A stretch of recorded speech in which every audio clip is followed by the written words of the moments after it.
네, 지방선거 이후 거대 양당 대표를 향한 사퇴 요구가 본물을 이루고 있습니다. 정청래, 장동혁 대표 어떤 선택을 하게 될까요? 임세은 더불어민주당 선임부대변인, 신주호 국민의힘 부대변인과 함께 정치권 상황 짚어보겠습니다. 안녕하십니까? 안녕하세요. 자, 먼저 민주당 분위기부터 좀 보죠. 어제 열린 비공개 의총에서 정청래 대표를 바로 앞에 두고 사퇴를 요구하는 목소리가 빗발쳤다고 하는데 분위기 어땠습니까? 그러니까 내부에서 들은 이야기에 의하면 뭐 사퇴를 이번 선거에 대한 책임도 당연히 물은 것도 있겠지만은 이제 전당대회를 앞두고 있지 않겠습니까? 지금 아직은 정청래 당대표가 연임을 하겠다, 안 하겠다라는 말씀은 없으셨지만 대부분의 사람들이 정청래 대표가 연임을 할 것이다라는 의견이 지배적이거든요. 그러면은 이제 선거 관리가 들어가게 되면 당대표로서 영향력을 미칠 수 있는 것들이 굉장히 많습니다. 그런데 연임을 하는 도전자로서 어떻게 보면 플레이어가 돼야 되는데 심판까지 같이 하면 문제가 되는 거 아니냐. 이러한 측면에서 사퇴를 빨리 해라. 아니면은 연임을 하겠다 안 하겠다 이야기를 해라. 이런 측면에서 이야기가 나왔다고 하고요. 그리고 어쨌든 대통령께서도 지방선거에 대해서 뭐 마음이 안 좋았다라고 말씀까지 하시면서 적어도 성공은 아니다라고 이야기를 한 만큼 그만큼의 권한이 있었던 만큼 책임이 있는 지도부, 특히 당대표에 대해서는 어느 정도의 사과나 혹은 책임이 있어야 되는 거 아니냐라는 얘기가 있었다고 합니다. 왜냐하면은 예를 들어 황명선 최고위원 같은 경우에는 연임에 대한 이야기가 계속 나왔지만 본인이 이번 선거에 책임을 지겠다는 의미로 다음번 최고위원에 출마하지 않겠다라고 밝힌 만큼 그 정도 수준의 책임은 져야 되는 거 아니냐라는 이야기가 계속 나왔다고 합니다. 그래서 그 두 측면에서 뭐 사퇴든 아니면 책임이든 이야기가 좀 많이 나왔다는 게 그 내부의 이야기로 알고 있습니다. 그럼 사퇴 요구에 정청래 대표의 반응은 좀 어땠던 걸로 전해지나요?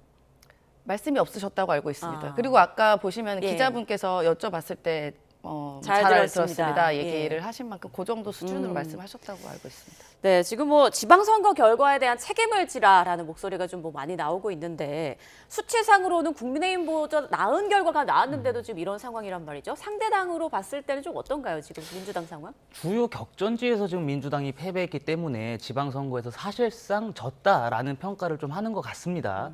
그래서 이제 의총장에서 사실상 정청래 대표를 향한 성토 대회장으로 좀 바뀐 모습인데 저는 민주당에서도 냉정히 분석을 해야 된다고 봐요. 이번 지방선거 결과가 오롯이 정청래 대표의 탓이냐? 저는 그건 아니라고 봅니다. 특히 이재명 대통령이 노골적으로 지원했었던 정원호 서울시장 후보 같은 경우에는 패배했거든요. 또 마찬가지로 그 AI 수석을 맡았던 하정 후보 같은 경우에도 부산 북갑에서 한동훈 전 대표한테 지지 않았습니까?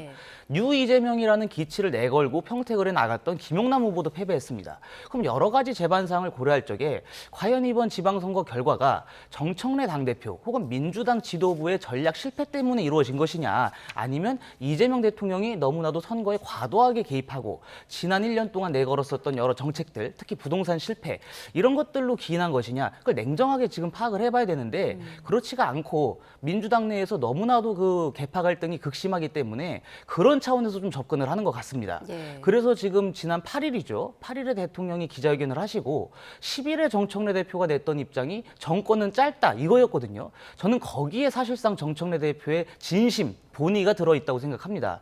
정청래 대표가 지금 물러날 생각이 없다. 내가 여기서 한 발짝 더 뒤로 후퇴한다면 앞으로의 정치 생명도 굉장히 위태로울 겁니다. 그래서 정청래 대표가 이번 지방선거 패배의 책임을 본인한테 오롯이 덮어 씌우는 것을 두고 대통령과 친명 세력을 향한 정면 도전에 나섰다라고 저는 분석합니다. 네, 정권은 짧다라고 말했던 정청래 대표, 그게 바로 진짜 속내다라고 이제 분석을 하셨는데 어제는 정청래 대표 수차례 단결을 강조했더라고요. 수습에 나섰던 걸까요?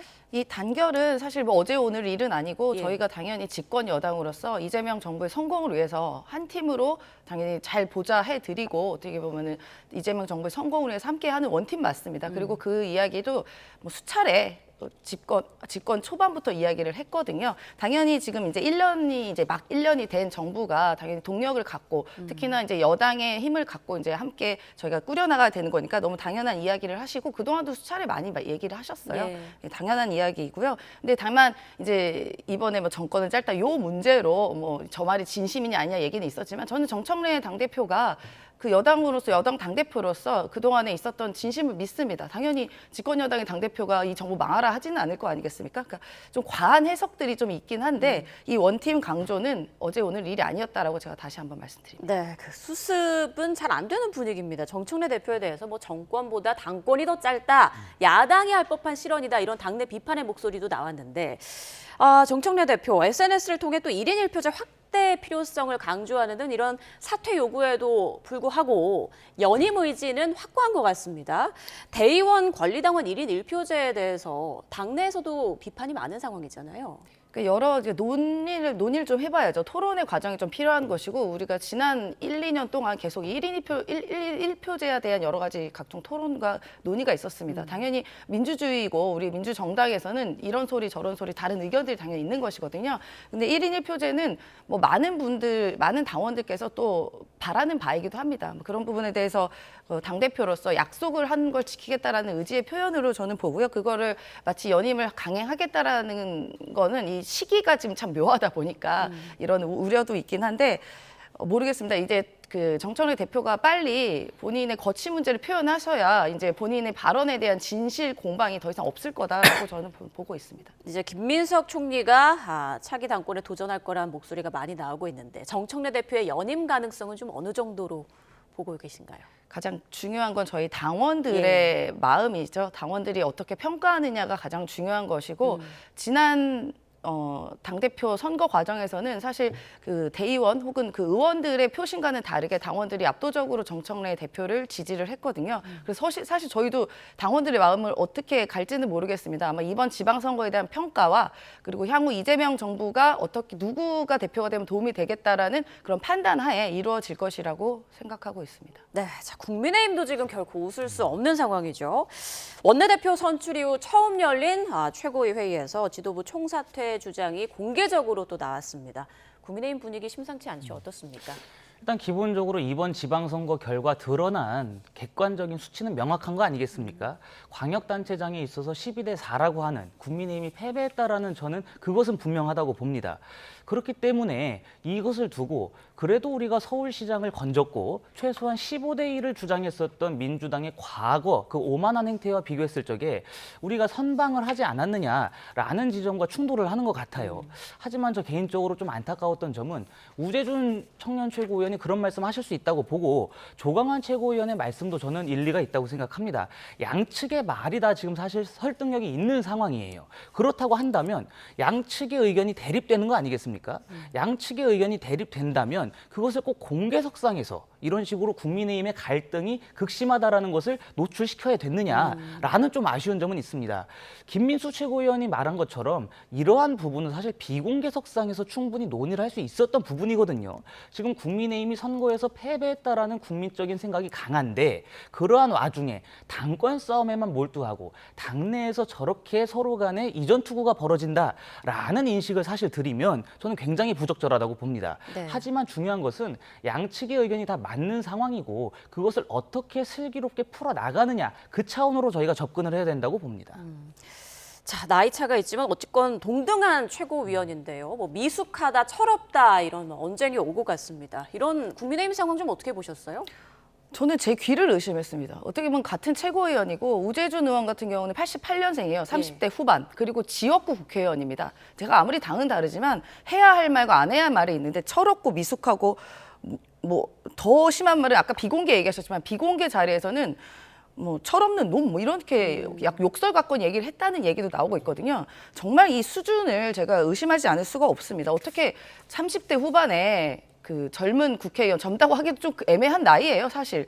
그 지역구 국회의원한테 저런 말을 하면서 또 아까 그 조광원 최고위원 앞에 무슨 판넬 같은 거 있지 않았겠습니까? 예, 참교육 그게 참교육을 누구한테 시킬 건데요? 따끔하게 혼내줄 사람이 많다. 본인들이 따끔하게 혼이 나야 됩니다. 그런 말을 하고 이 야당으로서 역할을 제대로 못하고 청년들을 무시하는 그런 행위들 본인들이 혼나야 되는 사람이고 특히 조광환 의원은 멀리 갈 것도 없게요. 본인이 35살에 시의원 출마했습니다. 그때 본인 철없고 따끔하게 혼내야 될 때 나오신 건가요?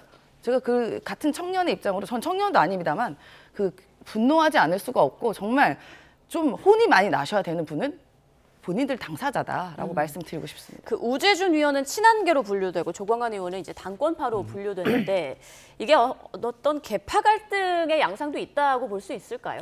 사실 장동혁 대표의 진퇴를 말씀하시는 분들은 꼭 친한계라든지 개혁 성향의 의원들만 계시는 건 아니거든요. 예. 이제 어제 같은 경우에도 대한과미래의 소속 의원이 성명문을 냈습니다. 장동혁 대표의 거취를 사실상 요구하는 듯한 뉘앙스였고, 장동혁 대표의 사퇴를 논의해야 된다는 이야기는 권영세 전 비대위원장도 말씀하셨어요. 당내 원로이자 중진이고 비대위원장을 역임하신 권영세 의원께서는 뭐 개혁파라든지 친한계라든지 소장파라든지 이런 식으로 분류를 하지 않잖아요. 사실 권영세 의원도 그런 말씀을 하실 정도였다면 지금 당내에는 장동혁 대표의 사퇴 문제를 공개적으로 거론은 못합니다만 물밑에서는 굉장히 큰 공감대가 전 형성이 되어 있다고 생각합니다. 장동혁 대표의 사퇴는 사실 시기 문제라고 봐요. 지금 상황에서는. 네. 물론 장동혁 대표나 그 최고위원들 일부가 말씀하시는 것처럼 현재는 우리가 투표용지 부족 사태, 선관위의 개혁 이런 문제에 치중을 해야 되지만 그런 문제가 선행적으로 해결이 된다면 당연히 당 지도부의 거취 문제도 공론화되지 않겠습니까? 그런 차원에서 저는 분명히 이 문제는 현재 시기에 걸려 있다. 언제 물러나느냐, 어떤 방식으로 사퇴를 하느냐, 그러한 것들만 남아 있다고 보는데요. 사실 장동혁 대표는 지금 사퇴할 의사가 없는 것처럼 보입니다. 예. 분명히 자리를 지키겠다라는 의지를 아주 강력하게 천명한 것처럼 보이는데 그렇기 때문에 이제 당내에 정치력이 좀 발동이 돼야 돼요. 당내에서 이 정치가 발휘가 돼서 장동혁 대표에게도 너무 등 떠밀려서 극심한 갈등을 유발시킨 다음에 사퇴하는 것이 아니라 장동혁 대표에게도 일부 출구를 마련해주고 사퇴할 만한 명분을 만들어주는 것, 그러한 것들을 형성해주는 것이 지금 국민의힘에게 주어진 당면 과제라고 생각합니다. 네, 정정식 신임 원내대표, 장 대표 거취를 포함한 지금 현안들을 처리해야 할 그럴 과제 앞에 놓였는데, 자, 이런 와중에 한동훈 의원이 어제 정정식 원내대표에게 축하난을 보내면서 함께 가고 싶다, 먼저 손을 내밀었습니다. 그런가 하면 장동혁 대표를 향해서는 보수의 걸림돌이다, 비판을 계속 이어가고 있는데 한동훈 의원의 복당은 뭐 당분간 해결이 안 될까요? 어떻게 예상하세요? 이번 그 원내대표 선거에 나오신 세 분의 후보들 모두가 한동훈 전 대표의 복당은 너무 빨라서는 안 된다라는 입장을 공동으로 내셨어요. 예. 한동훈 전 대표도 여러 인터뷰에서 복당을 굳이 지금 빨리 할 생각은 없다라는 의지를 사실상 에둘러서 표현을 하셨거든요. 지금 한동훈 전 대표의 복당 문제가 국민의힘의 갈등 뇌관으로 존재한다면 굳이 빨리 할 필요가 있을까요? 저희가 지금 내년에 선거가 없고 내후년에 이제 총선이 있는데 그 전까지만 저는 하면 된다고 생각합니다. 우리가 지금 한동훈 전 대표의 복당 문제를 두고도 당내에 갈등이 있다라는 것을 국민들, 당원들께서 아신다면 저는 굉장히 부적절할 것이라고 보고, 사실 한동훈 전 대표는 그동안에 당권파를 향해서도 굉장히 손을 많이 내밀었거든요. 그 지난해였죠. 장동혁 대표가 그 24시간 필리버스터 하루를 꽉 채우지 않았습니까? 그 과정에서도 장동혁 대표에게 굉장히 고생하셨다라는 이야기를 하면서 나는 어찌되었든 국민의힘의 일원이고 보수 야권의 정치인으로서 앞으로 이 진영에서 정치를 해나가겠다라는 의지를 보이셨거든요. 저는 그러한 연장선이라고 봅니다. 정점식 원내대표가 새로 선출이 되셨지만 어찌되었든 한동훈 전 대표가 범여권의 정치인으로 분류는 안 되잖아요. 야권의 정치인이라고 한다면 앞으로 굳이 국민의힘에 복당을 하지 않더라도 여러 대여 견제라든지 정권을 향한 목소리 이런 것들에 있어서는 공동 전선을 형성할 수가 있다. 네. 그런 차원에서 충분히 이슈 메이킹에 능하고 강력한 스피커 능력을 가지신 한동훈 전 대표가 국민의힘과 같이 한다면 저는 그것도 하나의 방편이 될 수도 있다고 봅니다. 예. 자, 이 부분도 좀 짚어보겠습니다. NBS 여론조사에서 이재명 대통령 국정 지지율이 2주 전 대비 9%포인트가량 추락한 것으로 확인이 됐습니다. 그리고 6.3 지방선거에서 야권이 예상보다 선전했다는 응답이 45%로 여권보다 높게 나왔는데요. 먼저 민주당에서 이 부분을 좀 뼈아프게 받아들일 것 같습니다. 네, 그렇습니다. 굉장히 또 대통령께 저희가 죄송한 마음이 들고, 어떻게 보면 이재명 정부 시작은 50%에서 시작해서 사실 이 대통령께서 국정 운영을 전반적으로 실용주의 중도 노선으로 잘 운영해 주신 덕분에 많은 분들이 이재명 당시 후보를 지지하지 않으셨던 분들도 이제 많이 지지를 하고 국정 운영을 굉장히 지지하고 있는데요. 어떻게 보면은 저희 당의 잘못으로 뭐 이번 지방선거가 제대로 우리 기대에 못 미치는 성과가 나왔기 때문에 그 원인도 저는 충분히 작용을 했다고 생각합니다. 그래도 저희는 앞으로 이재명 정부 성공을 위해서 또 국정 운영을 제대로 또 탄력 있게 하기 위해서 또 당에서는 뒷받침할 것이고 이번에 결과를 뼈아프게 받아들이면서 절치부심해서 더 국민들의 신뢰를 얻고 지지를 받기 위해서 최선의 노력을 다하겠다라는 말씀을 드립니다. 네. 그리고 이제 뭐 많은 국민께서 이번에 선거가 실질적으로 숫자로서는 민주당이 숫자로서는 우위에 있지만 그 질적으로는 사실상 국민의힘이 승리한 거 아니냐 이런 취지로 아마 이제 야당의 승리 아니냐라고 이야기를 하셨는데 그 부분도 저는 굉장히 동감하는 게 지금 이제 월드컵이 시작되는 거 아니겠습니까? 아마 국민적인 기대로는 우리 국민의힘 계셔서 너무 죄송하지만 피파 랭킹 한 200 몇십이 했던 그 팀과 우리가 싸우고 있는데 겨우겨우 페널티킥에서 1대0으로 이긴 그런 느낌이거든요. 아마 그런 느낌으로 아마 이렇게 진단을 해주신 거 아닌가 싶어서 저희가 네. 앞으로는 더 열심히 잘해서 우리 국민들의 신뢰를 얻겠다라고 말씀드립니다. 네, 신주호 부대변인이 말씀 듣고 웃으셨는데 지금 장동혁 대표가 앞서서 본인을 사퇴하라는 목소리에 객관적인 데이터를 가지고 와라 그렇게 평가하자라고 말을 했잖아요. 이 부분이 하나의 객관적인 데이터라고 볼 수 있을까요? 어떻게 보십니까? 이 여론조사는 사실 예. 지방선거 사후에 이루어진 사후적인 성격이 강해요. 그렇다면 장동혁 대표가 말씀하신 객관적인 데이터는 저는 물론 공감하는 면도 없지 않아 있습니다. 저희가 지자체장은 패배했습니다만 광역의원 비례대표 선거 같은 경우에는 민주당보다 앞선 지역들이 많거든요.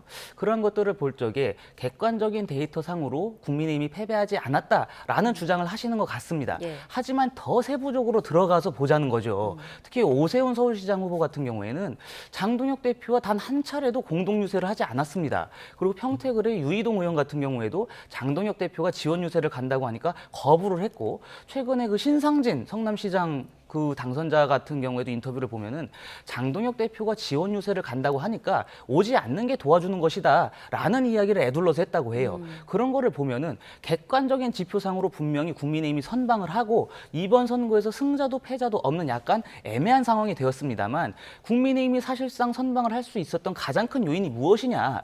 과연 장동혁 대표의 노선이 맞아서 그 노선이 국민들로부터 지지를 받았기 때문에 가능했던 것이냐? 아니면 이번 지방선거에서 각 지역이 후보로 나온 후보 개인의 경쟁력과 그 후보들이 가지신 소신과 철학, 이념에 대해서 유권자들이 냉철한 판단을 하신 것이냐, 그것을 저희가 좀 분석을 해봐야 된다고 저는 봐요. 예. 객관적인 데이터상으로는 저희가 지금 선방을 하고 분명히 민주당과 사실상의 동률이라고 봅니다만 그 객관적인 데이터를 산출할 수 있었던 가장 큰 요인이 무엇이냐? 과연 지도부의 공이냐? 아니면 지도부가 지금까지 선거에 있어서 각 후보들에게 짐으로 남았느냐? 그것을 좀 분석을 해봐야 된다고 저는 봅니다. 네, 조금 전 MBS 여론조사에서 이재명 대통령 국정 지지율 2주 전 대비가 아니라 3주 전 대비 9%포인트 하락했다는 점 정정해서 다시 한번 말씀드립니다. 자, 투표용지 부족 사태. 이번에 여러 가지 문제점이 드러나고 있습니다. 개표 검증 시스템에도 문제가 있었던 게 드러났는데 상황이 생각보다 더 심각한 것 같아요. 그러니까 이 선관위의 블랙홀은 어디까지인지 모르겠습니다. 이제 투표용지만 부족한 줄 알았더니 그 이후에 관리도 제대로 안 되고 예. 사태 파악도 제대로 안 되고 지금 첩첩산중으로 계속해서 무언가 오류가 나오고 있거든요. 어느 정도까지 이 선관위가 제대로 된 업무가 제대로 안 됐고 이렇게 행정 부실 사태가 났는지 정말 알 길이 없습니다. 사실 이 독립된 기관이긴 하지만 저는 아까 그 MBS 조사 같은 예. 경우에도 이번 선관위 문제도 이 대통령 국정 운영에 굉장히 타격이 준 거라고 생각하거든요. 대통령이 아무리 행정 잘하면 뭐합니까? 이런 데서 사고가 나버리면 이게 또 대통령 국정 운영에 또 영향을 줄 수밖에 없는 상황이거든요. 그래서 더욱더 분노를 하고 있고요. 선관위가 그동안 가장 문제가 됐던 것이 이 폐쇄성이었습니다. 이 폐쇄적인 조직 안에서 어떤 감사와 견제가 이루어지지 않으니까 이 안에서 날림으로 행정이 이루어졌던 거 아니겠습니까? 이 굉장히 심각한 문제고 선거관리위원회는 그 1년에 많아야 한 번 있는 그 선거를 위해서 존재하는 그 기관이 이 오롯이 있는 그 기관의 선거관리위해서 철저하게 최선을 다해서 우리 국민 참정권을 보장해야 됨에도 불구하고 예. 이런 부실 사태가 나에 대해서는 민주당에서는 국정조사를 비롯해서 합동수사본부까지 고려를 하고 있고요. 그래서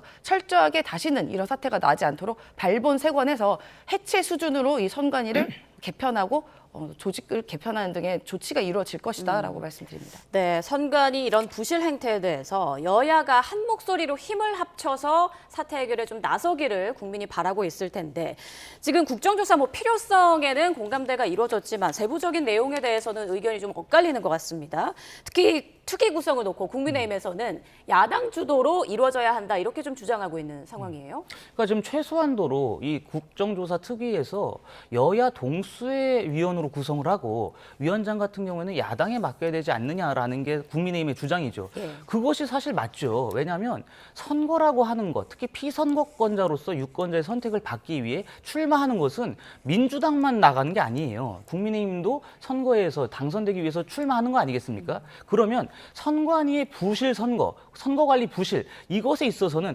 여야가 공히 해당되는 겁니다. 어떤 특정 진영이나 정파만 해당되는 것이 아니고 여야가 다 해당되는 것이기 때문에 그러한 점에 있어서는 당연히 국정조사 특위에서 여야 동수로 위원을 구성을 해야 되고 예. 이 지점에 있어서 지금 분명히 청와대라든지 정부라든지 여당이라든지 이렇게 권력을 가진 분들이 위원장을 맡게 될 경우에 이 국정조사가 자칫 잘못하면 정파적인 그 우리 여권의 옹호장으로 흐르지 않을까라는 국민적인 질문이 가득한 상황입니다. 그렇기 때문에 세세하고 면밀하고 명확한 진상 규명을 위해서라도 야권에서 위원장을 맡아서 국정조사를 이끌어가는 것이 저는 적합하다고 보고 또 국정조사만 할 것이 아니라 이 부분에 있어서는 지금 합동수사본부가 발족을 했습니다만 명확한 진실 규명을 하기가 힘든 면이 있어요. 권한이라든지 주어진 법적 절차라든지 그런 것들을 종합적으로 고려했으면 저는 특검은 반드시 출범해야 된다고 봅니다. 네, 민주당 의견도 들어보죠. 그러니까 저희는 여야 뭐 동수도 주장할 수 있겠지만 사실 의석이라는 것이 우리 국민이 주신 선택입니다. 그만큼 민주당에게 의석을 주신 거는 그 민주당 주도로 이런 국정 운영을 잘 뒷받침하라라는 뜻이라고 저는 보고요. 특히 동수로 하기 어렵고 야당으로서 하기 어려운 게 야당 대표께서 부정선거의 주장과 좀 지금 동떨어지지 못하고 계시지 않습니까? 지금도 아직까지 재선거 이야기를 계속하시면서 이 모든 사안을 약간 부정선거로 몰아가는 그런 의견을 가신 야당 대표가 계신데 어떻게 이걸 동석으로 해서 공정한 관리가 가능하겠습니까? 저희 이런 부분 때문에 저희 민주당 주도로 하는 것이 맞다라고 생각합니다. 여야 원내대표 어제 국정조사 논의를 겸한 상견례를 가졌는데 원구성을 놓고 벌써 좀 기싸움이 시작된 것 같습니다. 앞으로 법사위원장을 놓고 다툼이 치열할 것 같은데 어떤 생각이신가요? 사실 민주당이 양심이 너무 없다는 생각을 전 해요. 뭐 민주당이 지금 이야기하는 게 압도적인 의석을 가졌기 때문에 국민들이 원구성에 있어서도 민주당에 그만큼의 권한을 주었다 이렇게 말씀을 하시는데 그게 아니거든요. 국회 1당이 국회의장을 맡고 국회 내 2당, 야당이죠. 야당이 법사위원장을 맡으면서 의회 차원에서도 서로 간의 견제와 균형을 이루어야 된다. 라는 것이 그동안에 이루어졌던 관행이에요. 그리고 2008년 18대 총선에서도 민주당이 그때 81석을 가져갔습니다. 개헌 저지선도 확보하지 못한 정당이었는데 원구성 협상에 있어서 법사위원장만큼은 민주당이 가져가야 된다라고 강력하게 주장을 했고 실제로 당시에 야당에서도 그 법사위원장을 맡아서 계속 그 18대 임기를 채웠어요. 그런 걸 보면은 민주당이 과거에 했었던 주장과 지금 하는 주장이 너무나도 다르다. 그때는 맞고 지금은 틀리다라는 식인지 이런 식의 내로남불에 대해서 저는 분명히 국민의 준엄한 심판이 기다리고 있을 거라고 봅니다. 네, 민주당 입장 듣고 마무리하겠습니다. 예, 법사위만큼은 저희가 당연히 사수를 해야 된다고 민주당 내부에서는 그렇게 의견이 모아지고 있고요. 다른 이유는 없습니다. 그동안에 법사위에 했었던 국민의힘 위원들의 행태를 보십시오. 모든 것을 사사건건 발목 잡고 어떻게든 국정을 발목 잡는 행태 말고는 그 실제적으로 무엇인가 일을 하겠다라는 의지는 보여주지 않았거든요. 그런데 어떻게 법사위원을 맡겠습니까? 지금 이재명 정부가 하려는 일은 산더미 같이 많은데 이 법이 통과가 안 되면 모든 것이 막힐 수밖에 없습니다. 그런데 어떻게 법사위원을 맡을 수가 있겠습니까? 그래서 다른 건 모르겠지만 법사위원만큼 민주당이 반드시 사수를 하겠다. 라고 알고 있습니다. 네, 앞으로도 여야 간의 치열한 다툼과 충돌이 예상되네요. 네, 지금까지 임세은 더불어민주당 선임부대변인, 신주호 국민의힘 부대변인과 정치권 이슈 짚어봤습니다. 두 분 고맙습니다. 네.